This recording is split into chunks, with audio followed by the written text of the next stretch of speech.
Would like to give them the benefit of doubt. వాళ్ళకి తెలియకుండానే ఈ కింది లెవెల్లో బీజేపీ ఎంపీలుగా ఉన్న వాళ్ళు కొంతమంది చేసిన వ్యవహారం వాళ్ళు బ్యాంకులను మేనేజ్ చేసినారని నేను అనుకుంటా ఉన్నా. ఒకవేళ నిజంగానే బీజేపీ సిన్సియర్గా ఉంటే, కేంద్ర ప్రభుత్వానికి చిత్తశుద్ధి ఉంటే, ఈ విషయంలో నేను స్పష్టంగా డిమాండ్ చేస్తూ ఉన్నా, వెంటనే ఇన్వెస్టిగేషన్కి ఆదేశించండి. ఒకవేళ సిబిఐ కాకపోతే సివిసి లేదా SEBI can start an investigation, ED can start an investigation because money is involved, and even SFIO serious fraud investigation office can initiate enquiry. ఇందులో ప్రతి ఆధారం ఇప్పుడు నేను చెప్పింది మీకు దొరుకుతుంది. ఇందులో ఏం కూడా పబ్లిక్ డొమైన్లో ఆల్రెడీ ఉంది. It's a matter of stitching it up. ఖచ్చితంగా ముఖ్యమంత్రి గారు ఆయన ప్రభుత్వం తీసుకొచ్చిన ఒత్తిడి, అదేవిధంగా ఈ వ్యవహారంలో బ్యాంకు పాత్ర, how did the broker violate all these procedural issues, ఇవన్నీ వయలేట్ చేస్తూ కనీసం ఆ భూమిలో కాలు పెట్టకుండా 10,000 కోట్లు ఇవ్వడం అంటే, ఒక సామాన్యుడికైతేనేమో ఈ దేశంలో శల్య పరీక్షలాగా 100 పరీక్షలు ఉంటాయి ఒక రూపాయి లోన్ ఇవ్వాలంటే. కానీ 10,000 కోట్ల లోన్ ఇచ్చేటప్పుడు ఆ భూమి నీదా కాదా చూసుకోకుండా లోన్ ఇచ్చారంటే ఇంతకు మించిన ఫ్రాడ్ ఏదైనా ఉంటుందా? అందుకే we demand and will not leave it at this. నేను ఖచ్చితంగా చెప్తున్నాను, ఈ వ్యవహారాన్ని ఇక్కడితో వదిలిపెట్టం. ఎందుకంటే రేవంత్ రెడ్డి గారు తెరలేపింది, తెర తీసింది ఈ 400 కోట్లకే కాదు. మన అసెంబ్లీలో మా సభ్యులు అడిగినారు ప్రశ్న, ఇంకా ఏమేమి భూములు అమ్ముతారని. ఇదే బ్రోకర్ ఎవడైతే ట్రస్ట్ అడ్వైజర్ ఎవడో ఉన్నాడో వాడికే HMDA భూములు కూడా అప్పచెప్పారు. 60,000 కోట్ల విలువ చేసే భూములు వాడికి అప్పచెప్పారు. సో దీనికి ఇక్కడితో అడ్డుకట్ట వేయకపోతే ఇంకొక 60,000 కోట్ల దోపిడీకి కూడా రేవంత్ రెడ్డి గారి ప్రభుత్వం ఆల్రెడీ స్కెచ్ చేసింది, తెరదీసింది, రెడీగా ఉన్నారు. ఇది మాది కాదు, కావాలంటే అసెంబ్లీ ఆన్సర్ కూడా నేను మీకు పంపిస్తాను, మీరు చూసుకోవచ్చు.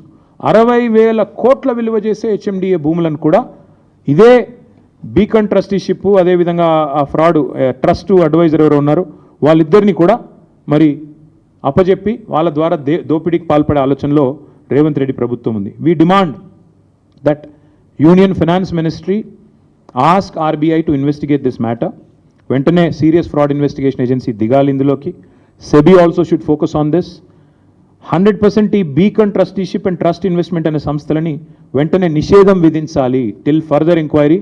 వి demand that all financial transactions of these 2 agencies and these 2 institutions be suspended with immediate effect because they have committed a massive fraud. అట్లాగే ఈ చట్టవిరుద్ధమైన బాండ్స్ ఏవైతే వీళ్ళు తీసుకొని 10,000 కోట్లు కుంభకోణానికి తెరదీశారో వాటిని కూడా RBI వెంటనే రద్దు చేయాలని చెప్పి కూడా మేము డిమాండ్ చేస్తున్నాం. తప్పకుండా ఒకవేళ కేంద్ర ప్రభుత్వం స్పందించకపోతే మేమేమనుకోవాల్సి వస్తుందంటే ముమ్మాటికి ఇద్దరు కుమ్మక్కై చేస్తున్నారు అనుకోవాల్సి వస్తుంది. నిజంగా బీజేపీకి చిత్తశుద్ధి ఉంటే, కేంద్ర ప్రభుత్వానికి చిత్తశుద్ధి ఉంటే మీరు వెంటనే స్పందించండి. నిజంగానే మీకు ఈ వ్యవహారంతో సంబంధం లేకపోతే, నిజంగానే ఈ వ్యవహారంలో మీరు నిక్కచ్చిగా ఉన్నట్టయితే వచ్చి ఆందోళన చేశారు కదా, HCU భూములు అమ్మొద్దు అది అని చెప్పి ధర్మేంద్ర ప్రధాన్ గారు ఉత్తరం రాసినారు.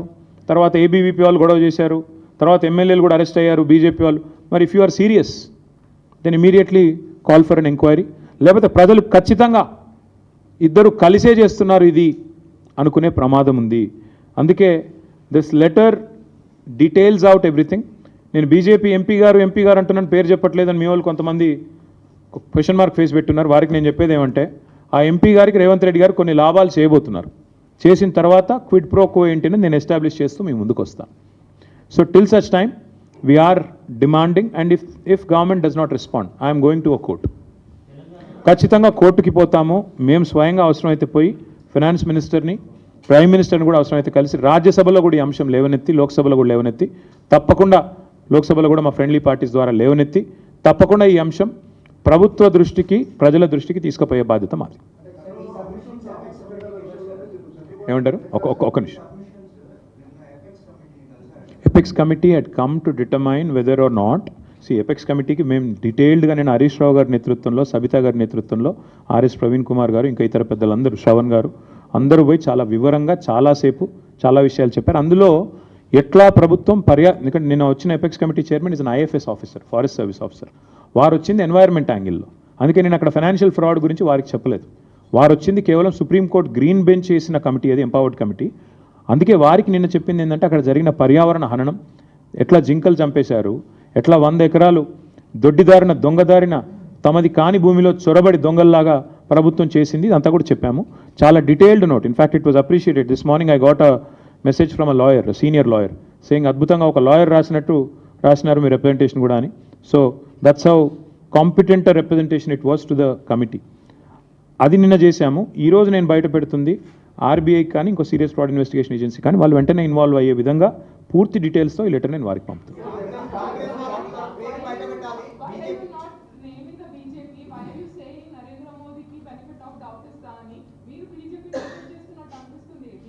అంటే శిక్ష వేసే ముందు ఎప్పుడైనా కూడా you have to give somebody some time. ఒకవేళ నిజంగానే ఇన్వెస్టిగేషన్ ఆర్డర్ చేయలేదనుకోండి, then we have to say okay obviously కలిసి కుమ్మక్క ఉన్నారు కాబట్టి రేవంత్ రెడ్డిని ఇప్పుడు నేను సింపుల్ మా I'm asking you this and I'm asking through the media I'm asking BJP as well. Narendra Modi గారు పార్లమెంట్ ఎన్నికల ప్రచారానికి వచ్చారు. వచ్చినప్పుడు ఇక్కడ ఆర్ఆర్ ట్యాక్స్ వసూలు అవుతుందని చెప్పారు. Rahul Revanth tax per square feet, సరే ఆయన ఎంత చెప్పారు నాకు గుర్తులేదు కానీ 200 రూపాయలు వసూలు చేస్తున్నారంట. Friends and family benefit package ఏదో ఉందంట, అక్కడ 100 రూపాయలంట.